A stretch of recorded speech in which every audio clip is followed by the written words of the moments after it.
entitled, God is More Than Enough.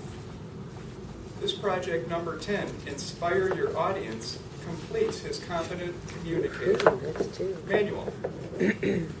Matthew's 8 to 10 minute speech aims to inspire us to embrace God as more than enough. Would you please welcome Matthew James? Thank you, Mr. Toastmaster. Ambition isn't wrong, but a lust for more certainly is. Healthy ambition always has an anchor attached to it to keep it balanced and noble, and that anchor is contentment.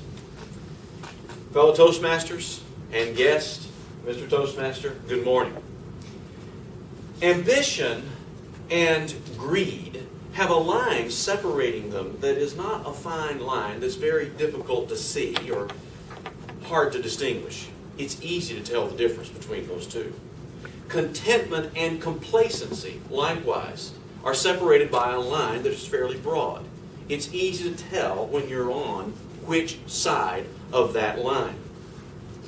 On one side of the line, where we find contentment and ambition, there is freedom, there is peace, there is joy.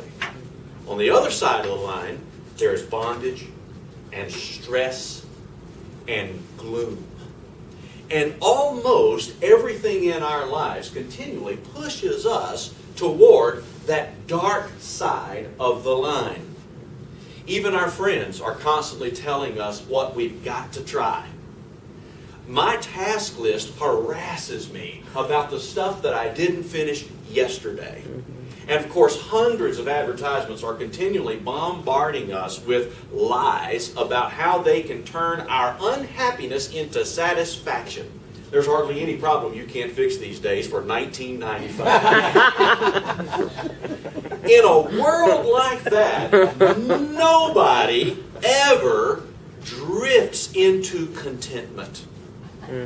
The tide of this world we are living in flows in a completely the opposite direction. If contentment and the freedom and the peace and the joy that comes along with it are ever to be ours, it will only be because we fought for it, we pursued it, and we laid hold of it. And that's what I call you and I to live for these days, to pursue with all of our heart. Because if God is the biggest thing in our view frame, if God is bigger than any of our problems, contentment belongs to us as our birthright as His dear children. Contentment belongs to a group of people who are out of this world. Contentment belongs to a group of people who have come to see God as the biggest thing in their life. Contentment belongs to a group of people who have become convinced that God is more than enough. More than enough. Living like that really does require swimming upstream. It requires turning a blind eye and a deaf ear to most of the messages that you and I receive. And it requires living in a dimension of reality that is far beyond what we see with our physical eyes. The Apostle Paul learned how to live that way. The Apostle Paul was often in dire circumstances, near death, and constantly in need. But he had groups of believers that would rally around him to strengthen and encourage him, and he knew how to live with his God in such a way that whether he was in abundance or in absolute poverty, the Apostle Paul said, I have learned I can do all things through Christ who strengthens me. As a matter of fact, he wrote that in a letter giving thanks to a particular church that loved him very much and whom he loved very much. It was the church at Philippi. It was a letter that we call the Epistle to the Philippians. And Paul said to the Philippians, I have learned in whatever state I might be in, whatever my condition in life, to be content. Paul sent that letter, probably by the hand of the pastor of the church at Philippi, who had brought Paul a gift from that church. And Paul wanted them to know that their gift had at that point in his life caused him to abound. And he didn't want them to feel burdened to give him any gift at all, but he wanted them to know what strength he drew from that gift. And he sent that thank you letter back to the church at Philippi. Dr. Berg, one of my former college professors, imagines that after the pastor of the Philippian church read that letter to his congregation, perhaps there was an older man in the back of the room who asked to speak to the congregation in the hush of that letter that they had just finished. We'll call the man Justin. We don't know what his name might have been, but Justin asked the pastor, "Could I say a word?" And the pastor says, "Of course, Justin. What's on your mind?" Justin stands and clears his throat and says, "Now, I've been here a long time and I'm an old man. A lot of you have already heard my story, but there are some new believers here, and you need to know what I have to say about our dear Apostle Paul. I want you all to know that when that man says he has learned in any state he might be in to be content, that is not mere poetry. I saw that man live that life of contentment. And I'm here as a believer today because I witnessed contentment operating and overflowing in his life. You see, I was his jailer in this town. He had been beaten and delivered to me along with his companion, whose name was Silas. I saw the blood flowing from their wounds, and I saw the pain that they were in, and I was ordered to guard them and bind them tight, which I did. I put them in their shackles, and none too kindly, I can guarantee you. I did not take care with this man. But I secured him in his cell, and I watched to see what would happen with him and the rest of the prisoners, because my life was on the line to protect the security of these prisoners and keep them bound. About midnight, I heard sounds coming from his cell that I had never heard in my jail before. Sounds of singing, sounds of joy, sounds of victory. I wasn't used to sounds like that. I had heard sounds of curses and screams of threats and vows for revenge, but I had never heard singing.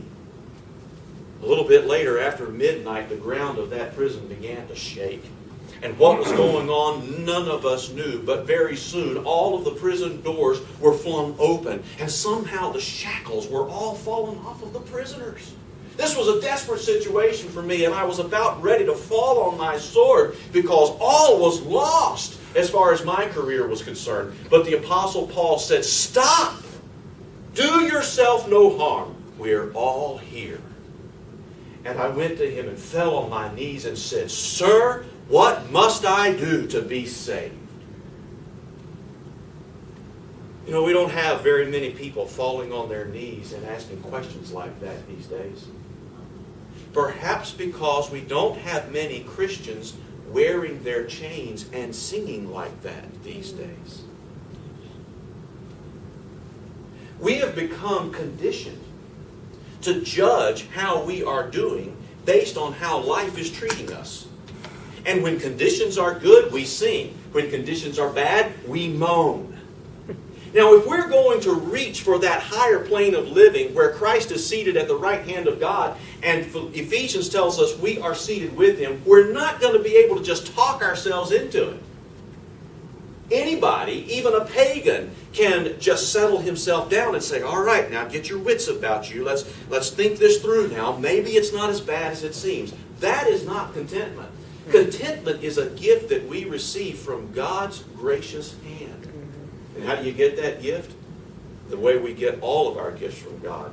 James tells us that God resists the proud, but gives grace to the humble. I have far too much to learn about humility and contentment to teach anybody much about either of them. But I have felt the grace of God steadying me in times of great need. About 2 years ago, my family and I watched as our house burned and firefighters struggled to put out the blaze. And I could sense in that moment that God was putting something into me that I could not have found on the inside, no matter how deep I might dig. I dealt with the question why a lot in the wake of that fire. Not why did it burn, not why did I lose this, but why should I have it so good? We had family to live with. We had insurance to recover with. We had an embarrassing amount of gifts poured into our life. My wife and I wrote scores of thank you notes in the wake of all of those gifts. And in each one of them, we hand wrote a passage from 2 Corinthians chapter 4. We are troubled on every side, yet not distressed. We are perplexed, but not in despair. Cast down, but not destroyed. For this cause we do not faint.